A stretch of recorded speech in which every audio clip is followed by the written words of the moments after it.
Welcome back to the discussion. Well, France will vote to elect a new president in April next year. The current president, Emmanuel Macron, has yet to declare his candidacy, but is expected to run again. A feature that has been particularly notable about this upcoming election has been how the subjects of immigration, integration and French identity have been at the forefront of the public debate in France. The inclusion of FarRight TV pundit and public intellectual Eric Zemmour into the French presidential race has been credited for much of this focus. Well, joining me to understand why these issues have become so prominent in the French political discourse is French-Algerian journalist Nabila Ramdani. Thank you so much for joining me. Firstly, for people who have not been following this at all, who are the key figures, in your view, in this upcoming French presidential election? Well, inevitably, the key figure is Emmanuel Macron, who is the current president of France. And he's particularly interesting because if he wins, he will be the first president in many, many years of winning a second term. Now, this is important because a modern government requires a fair amount of time in charge so as to implement policy. And we've seen with former presidents, François Hollande and Nicolas Sarkozy, they were pretty much lame ducks because they failed to implement change and they never won a second term. So the possibility for a 10-year presidency with Macron is something to look out for. Now, there are clearly two far-right candidates as well, Marine Le Pen and Éric Zemmour, who are fascinating for far more sinister reasons. They haven't got sound economic policies. Instead, they rely on reactionary sound bites. And their programme is aimed at retreating from the global economy and indeed pushing an anti-immigration France first type of agenda, resorting or calling for the restoration of what they view as old-fashioned values. There's also a character of interest who is Valérie Pécresse of the Conservative Party. She would be the first woman to become president. She modelled herself on Margaret Thatcher and Angela Merkel. She says she's 1/3 Margaret Thatcher and 2/3 Angela Merkel. And but it has to be said that the Conservative Party has had a lot of sleaze scandals, not least of all because the former president Nicolas Sarkozy and his minister François Fillon are facing prison time, and it will be very difficult to shake off that image. And lastly, the left is massively split in France. They never seem to agree on anything and unite. Ironically, the left is massively strong in France. It's traditionally a left-wing country, but you've got fringe movements of the socialists and the communists who seem to disagree far more with each other than they hate the right.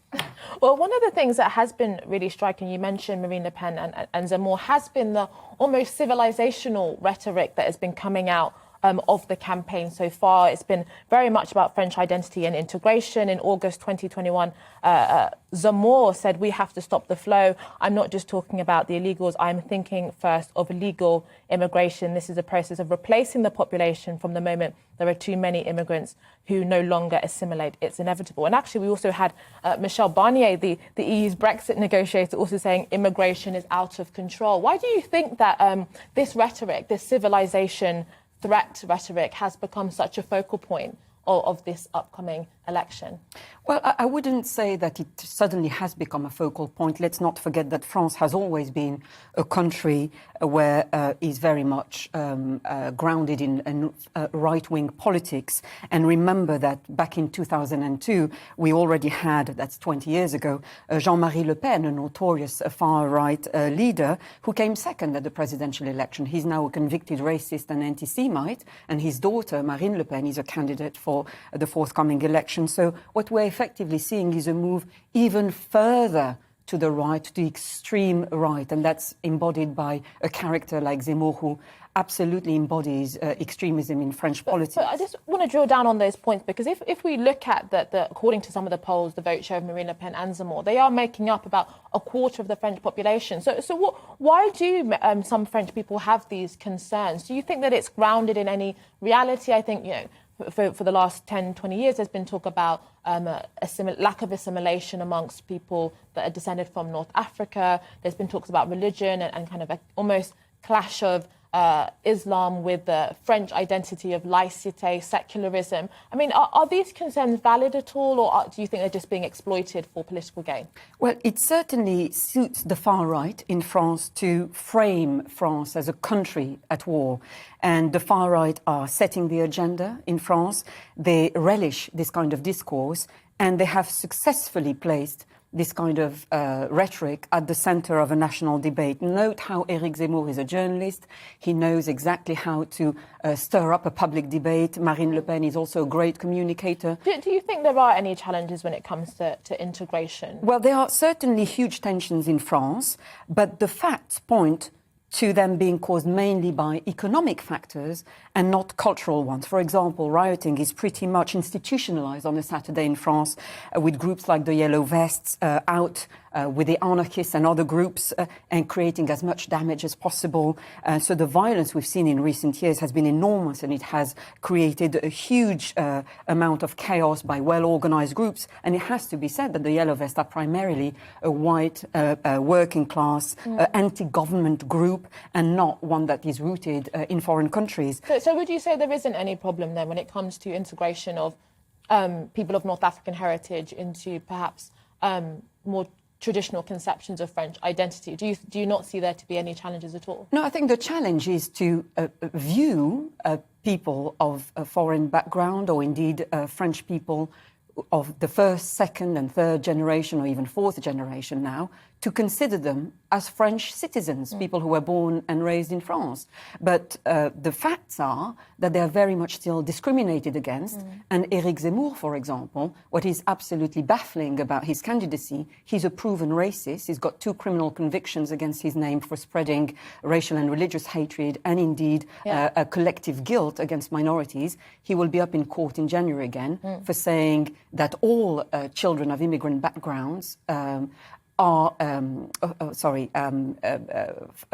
immigrants, child immigrants, are all rapists, murderers, and they all need to be sent back, for example. So he's also... Then do you think, I mean, because if you're saying that, you know, there's problems of discrimination and that may exacerbate the challenges and tensions, some people have also said that potentially the French idea of secularism is a rigid one, that, for example, in the UK, we've chosen a much more relaxed approach in the sense of multiculturalism. That's had criticisms as well, but there is a sense that people can be British but also not have to sacrifice their own culture and background, whereas for France, with the banning of the niqab and also religious symbols, there is a quite strict and rigid sense of what it means to be a universalist or a secularist. Do you agree that that may have exacerbated tensions? I mean, there is no doubt that secularism in France plays a huge important part in national life. But a myth about French secularism is that it's anti-religion, when in fact it actually isn't. It actually means that religion should be kept out of public affairs, out of political life. But liberal concepts such as secularism or indeed integration are in fact being weaponized by the political class in France, mainly against ethnic and religious minority groups. For example, secularism is by definition, it should protect the expression of all religious belief, and yet it's being manipulated to keep Muslims in check.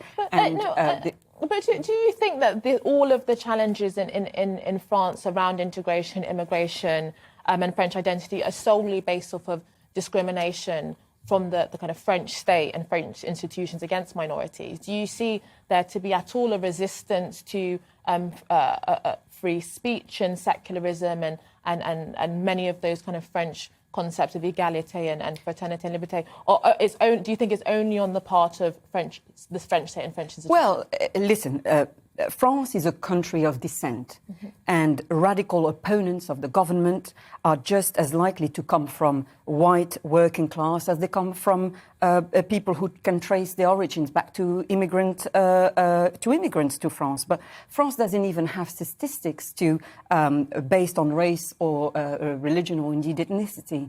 So it's a very disingenuous to claim that there's a massive problem, that there's an enemy within posed by Islam and indeed Arabs or black people, when it's not based on tangible reality. So what would you like to see change? I presume obviously you don't want Zemmour or Le Pen to succeed in their presidential ambitions, but what could France do in order to alleviate this sense of fragmentation that it seems that so many in France feel about the current status quo?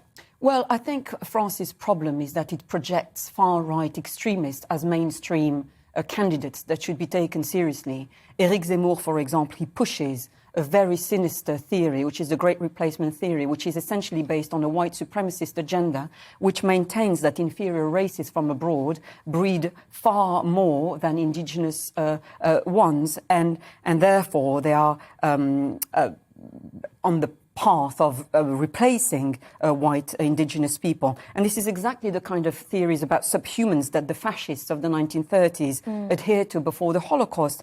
Now, in recent years, we've seen white supremacists, theorists, like the New Zealand mosque attacker, if you remember from a few years ago, who were also supporters of the Great Replacement theory. So I think France needs to clean up its public space so as to label proven racist and anti-Semites like Eric Zemmour. Let's not forget that beyond his hatred of Islam, he made some very anti-Semitic comments claiming that France did not collaborate with Nazi Germany during the Holocaust. Now, this is not only a blatant historical lie, but an anti-Semitic one. Well, and public figures like that should be held to account. Well, absolutely. And on GB News, we absolutely agree with holding public figures to account. Well, we hope to bring you more of this subject as the election campaign develops. But thank you so much for joining me, Nabila Ramdani, French-Algerian journalist.